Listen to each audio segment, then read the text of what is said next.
Everyone, कैसे हो आप लोग? I hope you all are doing very well और आप लोगों की प्रिपरेशन भी अच्छी चल रही होगी। And all the best guys, जो भी आप लोग प्रिपरेशन कर रहे हैं उसके लिए lots of all the best to all of you. And आज हम आगे पढ़ेंगे, ठीक है ना, कि नेक्स्ट क्या है। आई होप कि आप लोग पीछे से रिवाइज भी करते चलते होगे। मैं जैसे पढ़ाती हूँ ना, अगर आप वैसे पढ़ोगे ना, और वैसे अगर आप कहीं भी पढ़ते हो तो आपको टॉपिक पढ़ाया जाता है, बट मैं जैसे लाइन बाय लाइन आपको पढ़ा रही हूँ, जैसे इंपॉर्टेंट क्वेश्चन मैं निकाल के बता रही हूँ ना, प्लीज़ ऐसे पढ़ो, please. It's a humble request to all of you. And थोड़ी थोड़ी सब्सक्राइब भी कर दिया करो मेरे चैनल्स को, राइट? कम से कम 500 सब्सक्राइबर तो हो जाए, है ना? It's my wish. चलो कोई नहीं, चलते हैं आगे बढ़ते हैं। मोटिवेशन है, जैसे आप लोग को पता है कि मोटिवेशन क्या होता है। तो देखिए, इसमें आपके बुक में 2 टाइप्स ऐसे नीड्स को बताया है, biogenic needs and psychogenic needs. Psychogenic needs तो जो था वो हेनरी मोरे के द्वारा दिया गया था, और बायोजेनिक नीड्स का मतलब होता है कि ऐसा नीड्स जो अराइज होता है आपके psychological state of tension, psychological states की वजह से, मतलब उसके टेंशन्स की वजह से। जैसे आपको भूख लगेगा, प्यास लगने लगेगा, जैसे कि इंटरव्यू देने जाओ तो इतने टेंशन में आदमी होता है ना कि अपने आप ही हाथ पैर कांपने लगते हैं। एंड उसमें कोई ज़रूरी नहीं है कि हम किस वजह से होता है, it's all about the internal things, right? तो वो होता है। फिर साइकोजेनिक नीड्स का मतलब तो जो हम काम सेटिस्फैक्शन के लिए करते हैं, जैसे हमें सेटिस्फैक्शन मिलती है, उस नीड्स को साइकोजेनिक नीड्स कहा जाता है। जैसे पावर के लिए कोई नीड हो, एफिलिएशन के लिए नीड हो, कोई अचीवमेंट्स का नीड हो, तो डेट्स अ साइकोजेनिक नीड्स। इसमें कुछ बहुत सारा रॉकेट साइंस नहीं आए, होप आप लोग को समझ आ गया होगा। देखिए, यहाँ फ्रिट्स की थ्योरी। एक्चुअली फ्रिट्स की थ्योरी के बारे में इसमें बहुत ज़्यादा डिटेल में नहीं बताया है, बट मैं आप लोग को बता देती हूँ, क्योंकि मे बी शायद आगे उसको एक्सप्लेन किया है किसी चैप्टर में, मुझे याद नहीं। यहाँ लैडरिंग दिया है, जो मैंने पीछे वाले टॉपिक में, पीछे एक वीडियो बनाया था, उसमें मैंने लैडरिंग बनाया था कि वो एक मोटिवेशन होता है, लेवल ऑफ मोटिवेशन। हम लोग कस्टमर का लेवल ऑफ मोटिवेशन चेक करते हैं वाई क्वेश्चनिंग करके, कि वो हमारे प्रोडक्ट को पसंद करता है तो क्यों पसंद करता है, दूसरे प्रोडक्ट को क्यों नहीं पसंद करता है। तो हमने लैडरिंग पढ़ाया था, आई होप मुझे याद है। तो वही लैडरिंग यहाँ दिया हुआ है। प्रोजेक्टिव टेक्निक्स जो आप लोगों ने पीछे पढ़ा था, उसमें हम लोग पढ़े थे कि इन्फॉर्मेशन गैदर करने के कौन कौन से तरीके हैं, कहाँ कहाँ से हम लोग कलेक्शन ऑफ इन्फॉर्मेशन कर सकते हैं। मार्केटिंग शायद प्रोसेस था, ऐसा समथिंग लाइक, हमें मुझे याद नहीं आ रहा।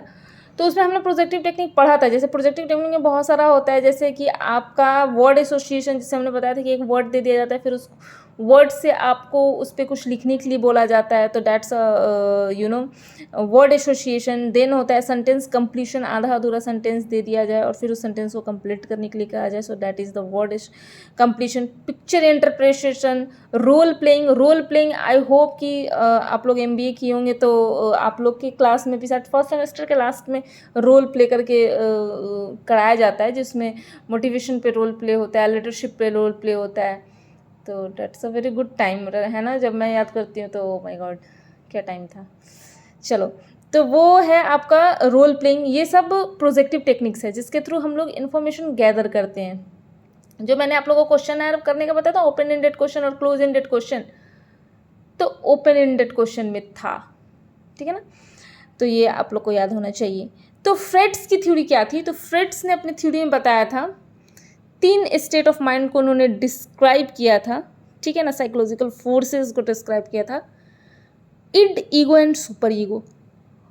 और ये बहुत इंपॉर्टेंट है, इड, ईगो एंड ईगो पे। इड का मतलब होता है कि, मतलब इड पे एक ऐसे स्टेज पे हम लोग होते हैं ना, एक ऐसे स्टेज ऑफ मोटिवेशन पे होते हैं, मतलब मुझे अभी ये चीज़ चाहिए, मतलब चाहिए। So that is a id, जिसे हम लोग कहते हैं ना कि एकदम से जिद्दी टाइप आदमी, कि मुझे चाहिए मतलब चाहिए। So that is a id. Then आता है आपका ego. Ego that means let's figure out a way to work together. मतलब ईगो वाले जो स्टेज पे होते हैं उनमें होता है कि हाँ चलो हम साथ में काम कर लें, मतलब अगर चीज़ें नहीं हैं तो okay, we can survive from it all. And then होता है सुपर ईगो, मतलब good people do not think about it. Super ego के बहुत सेटिस्फाई लोग होते हैं, अच्छा नहीं मिला कोई नहीं, मेरी किस्मत में था ही नहीं, भगवान जो करता है सो अच्छा ही करता है, that's like a super ego. तो ये फ्रेड्स ने 3 स्टेज ऑफ माइंड को उन्होंने बताया था, id, ego and super ego. इसमें नहीं दिया है, बट मैंने सोचा कि ये शायद आगे ये एक्सप्लेन है, मे बी, मुझे याद नहीं आ रहा, बट इट्स इम्पॉर्टेंट, सो मैंने बता दिया। प्रोजेक्टिव टेक्निक्स में मैंने बता दिया कि वर्ड एसोसिएशन है, सेंटेंस कंप्लीशन है, रोल प्लेइंग है, ये आप लोग को पता चल गया। देन हम आएंगे मास्लो की theory, and that's a most important theory of motivation. जब भी आप ह्यूमन रिसोर्स मैनेजमेंट पढ़ोगे, दैट मीन्स HR पढ़ोगे, मास्लो की नीड हायरार्की थ्योरी आना ही आना है, and it's a most important, ठीक है ना। तो इन्होंने मास्लो ने नीड की मतलब जो हमारी नीड होती है ना, उसको इन्होंने एक हायरार्की में एक्सप्लेन किया था। और इन्होंने क्या किया था उस हायरार्की में, तो वो हम लोग देखते हैं कि सबसे पहले ये बोलते हैं ना कि साइकोलॉजिकल नीड्स होता है, जिसको हम लोग कहते हैं ना कि कपड़ा रोटी मकान, बेसिक नीड हमारा, यानी कि कोई भी आदमी सबसे पहले अपने बेसिक नीड को फुलफिल करता है। मतलब हमें रोटी कपड़ा मकान चाहिए, खाने को भाई पेट भरा होना चाहिए, तभी हम सर्वाइव करेंगे। जब पेट भर जाएगा तो हम सोचेंगे हमारे शरीर पे 2 कपड़े होने चाहिए, जब कपड़े हो जाएंगे देन वी रियलाइज कि एक छत होनी चाहिए। So that is the basic need, जिसको हम लोग साइकोलॉजिकल नीड बोलते हैं। देन आता है सेफ्टी नीड। जब हमारे पास घर हो जाता है तो हम सेफ्टी की बात करते हैं कि हम सही से रह पा रहे हैं कि नहीं, सेफ हैं कि नहीं। अब जैसे सड़क पे है तो सेफ्टी की कोई बात ही नहीं है, राइट। लेकिन जैसे ही अपने उस नीड्स को फुलफिल कर ले रहे हैं, साइकोलॉजिकल नीड को फुलफिल कर रहे हैं, then we think about security, safety, है ना। देन आता है आपका सोशल नीड। सोशल नीड का मतलब लव अफेक्शन, मतलब सोसाइटी में जो चीज़ चल रही है, सोसाइटी से हमें प्यार मिले, सोसाइटी से हमें वो मिले, प्यार मिले, फैक्शंस मिले, है ना, तो हम लव, तो ये सब क्या होगा। ऐसा तो नहीं है कि खाने को पेट में नहीं है बट हम लव और अफेक्शन के बारे में सोच रहे हैं, ऐसा तो हो ही नहीं सकता भाई, पेट भरने के बाद ही हर चीज़ होता है ना। सो देन आपका है स्टीम नीड। स्टीम नीड में क्या होता है, जैसे यहाँ एग्जांपल तो दिया है कि स्टीम नीड में आपका आ जाता है self esteem, recognition and status, यानी कि जब हमारे पास सब कुछ हो जाता है तो हम सोसाइटी में स्टेटस की बात करते हैं। And then self actualisation need, अगर मैं अपने मतलब अगर हम लोग खुद की मतलब स्टूडेंट अपने नीड्स को फुलफिल करना चाहे तो उसकी सबसे बड़ी नीड है कि उसके भाई पढ़ने के लिए उसके पास कॉपी पेन होना चाहिए। That is the basic need एकदम। जब हमारे पास कॉपी पेन हो जाता है तब हम सोचते हैं कि पढ़ने के लिए हमें कुछ और चाहिए। कुछ और क्या चाहिए, अरे भाई फ़ोन हो जाए, इंटरनेट की व्यवस्था हो जाए। जब हमें वो हो जाएगा तो सोशल नीड की हम बात करें, मतलब कि हमें अच्छे स्कूल्स में वो हो जाए जहाँ हम टीचर हमें अच्छे अच्छे टीचर्स हों, that's a social need. Self esteem need का मतलब हमें रिकॉग्नाइज किया जाए, तो हम चाहेंगे कि भाई हम अच्छे से पढ़ें, टॉप करें, ताकि हमें रिकॉग्निशन मिले, एक स्टेटस मिले। और सेल्फ एक्चुअलाइजेशन नीड्स हमारा कब होता है कि भाई अब तो हमारी नीड रिकॉग्निशन मिल गई, स्टेटस मिल गया, अब भाई हमें सेल्फ एक्चुअलाइजेशन चाहिए। दैट मीन्स कि मुझे सेल्फ डेवलपमेंट के लिए कुछ चाहिए, मुझे जॉब चाहिए। तो मैंने नॉर्मल सा एग्जांपल देके आपको बताया। तो this is all about the Maslow need hierarchy theory, ठीक है। फिर आपका यहाँ आता है हर्ट्जबर्ग थ्योरी। हर्ट्जबर्ग थ्योरी को ना हम लोग 2 फैक्टर थ्योरी के नाम से भी जानते हैं, जैसे मैंने यहाँ लिखा है कि 2 फैक्टर थ्योरी। अब हर्ट्जबर्ग जो थ्योरी था उसे हम लोग, तो हर्ट्जबर्ग की थ्योरी है ना, उसे 2 फैक्टर थ्योरी कहा जाता है क्योंकि उसमें 2 चीज़ों को इंक्लूड किया गया है। पहला है मोटिवेशनल फैक्टर और हाइजीन फैक्टर, जिसे हम लोग सेटिस्फायर और डिससेटिस्फायर के नाम से भी जानते हैं, राइट। मोटिवेशनल फैक्टर्स क्या है कि आप किस चीज़ से मोटिवेट होते हो, और जिस चीज़ से आप मोटिवेट, अगर कोई चीज़ आपको सेटिस्फाई करता है, that means you are motivated with that thing. तो जैसे अचीवमेंट हमें मोटिवेट करती है, रिकॉग्निशन, कोई हमें रिकॉग्नाइज करे, उससे हमें मोटिवेशन मिलती है, हमारा ग्रोथ हो, हमारा एडवेंचरस हो, तो that is the motivators things. और आप लोग इस एग्जाम्पल को याद करके रखिएगा क्योंकि ये पूछता है क्वेश्चन। हाइजीन फैक्टर्स जिसे हम लोग कहते हैं डिससेटिस्फाइड, मतलब जिसके ना होने से हम डिससेटिस्फाई हो सकते हैं। जैसे हमें सैलरी सही नहीं मिल रही, भाई हम डिससेटिस्फाई हो जाएंगे। वर्क एनवायरनमेंट अच्छा नहीं है, कंपनी की पॉलिसी अच्छी नहीं है, हमारे लिए सेफ्टी सिक्योरिटी का कोई चीज़ नहीं है, कोई स्टेटस नहीं है भाई यहाँ। तो this are all about the dissatisfy, जो हमें डिससेटिस्फाई करती है। तो satisfier must be present, satisfier होना ही होना चाहिए। उसके साथ साथ जो डिससेटिस्फाई होती है वो चीज़ नहीं होना चाहिए, ताकि कस्टमर, मतलब जो भी हमारे यहाँ काम कर रहा है भाई मोटिवेटेड होकर काम करना चाहिए ना। जब मोटिवेटेड ही नहीं होगा तो वो काम कैसे करेगा। So this is all about the Herzberg theory, जिसे हम लोग 2 फैक्टर थ्योरी के नाम से भी जानते हैं। देन आपका है परसेप्शन। तो परसेप्शन आप लोग को पता है कि क्या होता है, किसी के बारे में आप अपने माइंड में क्या परसेप्शन बना के रखते हो, अपने माइंड में क्या सोचते हो किसी के बारे में। हर किसी की परसेप्शन अलग अलग हो सकती है एक ही चीज़ को लेके। एक ही चीज़ को लेके हमारी नज़रिया कुछ अलग हो सकती है, दूसरे की नज़रिया कोई अलग हो सकती है। So that is all about the perception, है ना। देन आपका यहाँ दिया हुआ है ना selective attention, selective distortion. And selective retention, तो इसका मैंने एक वीडियो, इसको मैंने कॉपी पे लिख लिया, अच्छे से मैं समझाती हूँ आप लोग को, ऊपर को नहीं देखना है, नीचे। सिलेक्टिव अटेंशन होता है, सिलेक्टिव डिस्टॉर्शन होता है, सिलेक्टिव रिटेंशन होता है और सिलेक्टिव एक्सपोजर भी होता है। एक्सपोजर शायद इसमें नहीं दिया है, बट सिलेक्टिव एक्सपोजर भी होता है। ये कब होता है कि जब कस्टमर कोई मार्केट में जाता है ना, तो कस्टमर के माइंड को रीड करने की चीज़ों को ये बोलते हैं कि सिलेक्टिव अटेंशन, मतलब कस्टमर अट्रैक्ट हो हमारे प्रोडक्ट के बीच। और ये एक ऐसा स्टेज ऑफ माइंड होता है जहाँ हम हर चीज़ को नोटिस नहीं करते। जैसे मान लो कि हम कान का झुमका खरीदने गए, मान लो, हर झुमके पे हमारा दिमाग नहीं अटकेगा, किसी एक झुमके पे दिमाग अटकेगा। So that is selective attention, कि हमारी अटेंशन किसी एक चीज़ पे कहाँ जाके अटक रही है। देन सिलेक्टिव डिस्टॉर्शन, मतलब add some new idea to interpret new information that enters the sensory store of memory. अब हम दुकानदार के पास कोई चीज़ खरीदने गए, अब वो चीज़ है ना, वो किसी प्रोडक्ट के बारे में हमें ऐसी अलग से इन्फॉर्मेशन देगा, एक अलग सी चीज़ें बताएगा जो हमें पता ही नहीं है, ताकि वो हमारे मेमोरी में रह जाए। हम भले ही वो प्रोडक्ट उस समय ना लें, लेकिन घर आए तो जरूर सोचे, अरे यार ये प्रोडक्ट हम लेने गए थे, उसने ये प्रोडक्ट मुझे बताया, उसकी अलग ही इन्फॉर्मेशन दे रहा था, उसकी अलग ही डिस्क्रिप्शंस वो बता रहा था। तो वो हमें अट्रैक्ट करने के लिए होता है, ताकि वो प्रोडक्ट हमारी मेमोरी में रह जाए, ताकि जब नेक्स्ट बार हम उस प्रोडक्ट को खरीदने जाएं तो कहीं ना कहीं हम उस प्रोडक्ट की डिमांड करें। सो that is the selective distortion.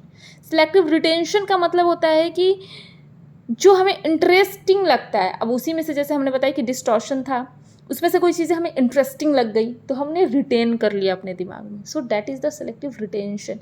ये सब मार्केटिंग करने का टेक्निक्स है कि कैसे आप करोगे ताकि कस्टमर के दिमाग में वो प्रोडक्ट रिटेन करके रह जाए हमेशा के लिए। एंड सेलेक्टिव एक्सपोजर का मतलब होता है जब इस स्टेज पे हम लोग आते हैं ना, तो हम लोग जब मार्केट में जाते हैं तो कुछ भी नहीं देखते हैं, हमें पता था कि भाई हमें ये चाहिए, मतलब ये चाहिए। जैसे कि किसी को ब्रांडेड कपड़े पहनने के आते थे, ब्रांडेड प्रोडक्ट यूज करने के आए थे, तो भाई कितनी भी सामान उसके सामने रख दो, कुछ भी रख लो। इस स्टेज में जब कोई कस्टमर होता है सेलेक्टिव एक्सपोजर्स में, वो अनवांटेड थिंग को पहले ही डिसलाइक कर देता है, उसे जो चाहिए होता है पहले ही जाके उसी चीज़ को उठाता है। सो that is the selective exposure. ठीक है, फिर यहाँ है एक सब्लिमिनल परसेप्शंस, तो इसमें कुछ खास नहीं, वो आप लोग पढ़ लीजिएगा। देन लर्निंग है, तो लर्निंग का मतलब तो आपको पता है कि जो डे बाय डे हम लोग जब कोई चीज़ लर्न करते हैं, किसी चीज़ के बारे में सीखते हैं, सो दैट इज़ अ लर्निंग, है ना।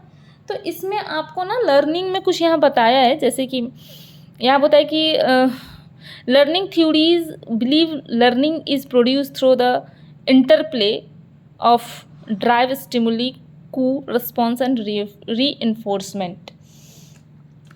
क्या क्या है, ड्राइव है, कू है, कूज जिसे बोले जो भी हो, रिस्पॉन्स एंड री-इन्फोर्समेंट। तो जैसे कि ड्राइव को बताया कि ड्राइव एक स्ट्रॉन्ग स्टिमुली होती है जो इम्पेल करती है एक्शन को, मतलब ड्राइव एक ऐसा चीज़ होता है जिससे हम एक्शन में आते हैं, है ना। ये एक लर्निंग थ्योरी है। तो यहाँ ड्राइव ना होकर मोटिवेशन भी हम उसको बोल सकते हैं, ठीक है ना। Motivation, cue, response and reinforcement. तो पहला है motivation, drive which is a strong internal stimuli arises from one's need और गोल। किसी के नीड और गोल की वजह से हमें जो मोटिवेशन आती है उसे हम लोग जो ड्राइव हमारे अंदर उत्पन्न होता है, दैट इज़ अ मोटिवेशन। कूज क्या है, ये एक माइनर स्टिमुली होता है जो डिटरमाइन करने में हमें मदद करता है कि कब कहाँ लोगों को रिस्पॉन्ड करना चाहिए। जैसे यहाँ का है कि are stimuli that give direction to motive, मतलब मोटिव को एक डायरेक्शन प्रोवाइड करता है हमें, मतलब हमें कब कहाँ और किस जगह रिएक्ट करना है या बोलना है, वो कू देता है। रिस्पॉन्स का मतलब होता है हाउ इंडिविजुअल रिएक्ट्स, अब जो हमें ड्राइव मिली है, जो हमें क्यूज मिली है, उसको हम लोग कैसे रिएक्ट कर रहे हैं, डेट इज़ द रिस्पॉन्स, है ना।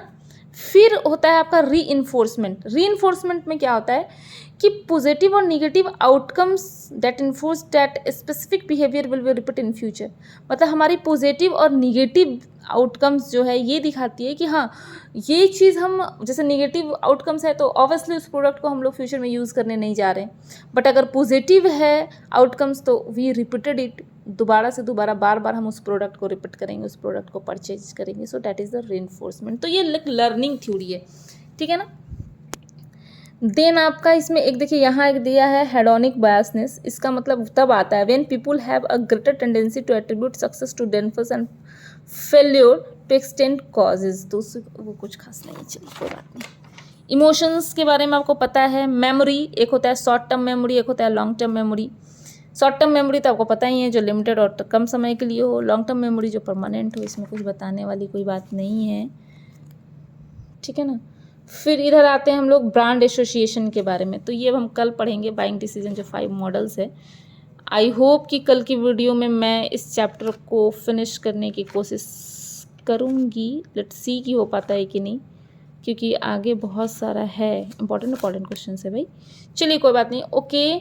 Thank you so much guys for watching my video. Do like share and subscribe to my channel, please subscription बढ़ा दो ताकि मुझे मोटिवेशन मिले, ऐसे भी मैं मोटिवेटेड हूँ, ठीक है ना। Okay, thank you so much guys, please like share and subscribe to my channel. अगर वीडियो अच्छी लगी हो तो लाइक करना नहीं भूलना, कमेंट ज़रूर करना बिकॉज इट्स फिल्मी सो गुड। कैसा लगा ये कमेंट करके बताओ, कि इट्स हेल्पफुल फॉर यू और not, sorry. So thank you so much guys, bye bye.